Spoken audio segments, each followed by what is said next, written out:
जय हिंद दोस्तों। क्या आपको पता है कि हमारा एटमॉस्फेयर जिसमें अनेक गैसेस है उसका निर्माण कैसे हुआ? तो चलिए सबसे पहले जानते हैं कि एटमॉस्फेयर होता क्या है।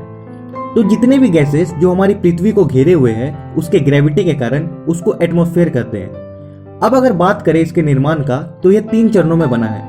पहला मैकेनिकल प्रोसेस, दूसरा बायोलॉजिकल प्रोसेस और तीसरा केमिकल प्रोसेस। तो सबसे पहले बात करते हैं मैकेनिकल प्रोसेस की। तो इस प्रोसेस में हम चलेंगे 3.5 बिलियन साल पहले, जब हमारी पृथ्वी एक आग का गोला थी। धीरे धीरे समय बीता और पृथ्वी ठंडा होने लगी, जिसके कारण से पृथ्वी की बाहरी परत हार्ड होने लगी और क्रस्ट का निर्माण हुआ। लेकिन वेट, अब आता है कहानी में ट्विस्ट। पृथ्वी बाहर से तो ठंडी हो गई थी, पर अंदर का टेम्परेचर अभी भी बहुत ज्यादा था, जिसके कारण से प्रेशर भी बढ़ता गया। और एक समय आया जब प्रेशर इतना बढ़ गया कि वह क्रस्ट को तोड़ते हुए बाहर आया और वोल्केनिज्म का निर्माण हुआ, जिससे मैग्मा, कई और मटेरियल और गैसेस मेनली CO2 और वाटर वेपर बाहर आए। अब क्योंकि पृथ्वी धीरे धीरे ठंडी हो रही थी और इनफैक्ट आज भी हो रही है, तो वाटर वेपर कंडेंस हो गए और इसने बारिश को जन्म दिया। और बारिश के कारण क्रेटर में पानी भर गया।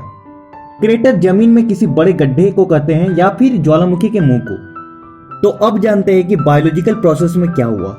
जैसा कि मैंने बताया था कि ज्वालामुखी के फटने से मैग्मा भी बाहर आए थे, जिसमें पोटासियम, नाइट्रोजन, कार्बन, हाइड्रोजन जैसे मटेरियल थे, जिसने वाटर के साथ मिलकर न्यूक्लियस को जन्म दिया।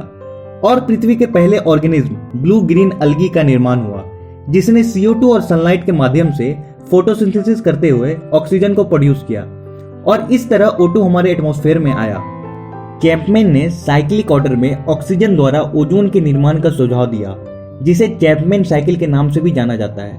उन्होंने बताया था कि ऑक्सीजन सनलाइट के साथ रिएक्ट कर O- O- यानी नेसेंट ऑक्सीजन का निर्माण करते हैं, जो फर्दर O2 यानी ऑक्सीजन के साथ रिएक्ट कर ओजोन का फॉर्मेशन कर देते हैं।